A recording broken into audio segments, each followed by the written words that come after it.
AI কি আমাদের চাকরি কেড়ে নেবে? কেন এত মানুষের কর্মসংস্থান দখল করছে এআই? তাহলে আমাদের ভবিষ্যতে কি হবে? এটাই দেখব জানতে চাই এর এই পর্বতে।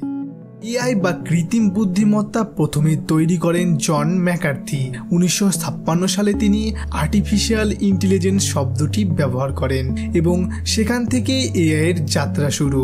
তবে এখনকার এআই এবং আগের এআই এর মধ্যে অনেক পার্থক্য রয়েছে।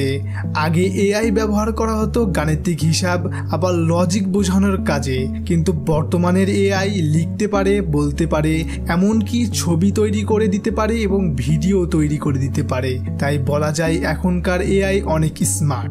কিভাবে আমাদের কর্মসংস্থান হারাচ্ছে এবং কিভাবে আবার ফিরে পাওয়া সম্ভব? এআই মানুষের থেকেও কম সময়ে অধিক কাজ করতে পারে এবং এআই এর কোনো অসুস্থতা বা ছুটির প্রয়োজন হয় না। এর ফলে এআই কে দিয়ে অনেক কাজ করিয়ে নেওয়া সম্ভব। এখন অনেক বড় বড় কাজ যেমন coding, graphics design, ad editing সহ অনেক কাজ এআই দিয়ে করা হয়। এমনকি অফিসিয়াল কিছু কাজ রয়েছে যেগুলো এআই করে দিচ্ছে। তাই এখন অনেক মানুষ তাদের কর্মসংস্থান হারাচ্ছে এবং বড় বড় কোম্পানিগুলো এআই এর উপর নির্ভর করে তাদের কাজ করিয়ে নিচ্ছে। তবে এআই মানুষের মতো ভেবেচিন্তে কাজ করতে পারে না, তাই একে পরিচালনার জন্য একটি মানুষের প্রয়োজন হয়। তাই বলা যায় যে এআই যেমন আমাদের কর্মসংস্থান দখল করেছে, তেমনি এআই নতুন আরও একটি কর্মসংস্থানের জায়গা করে দিয়েছে।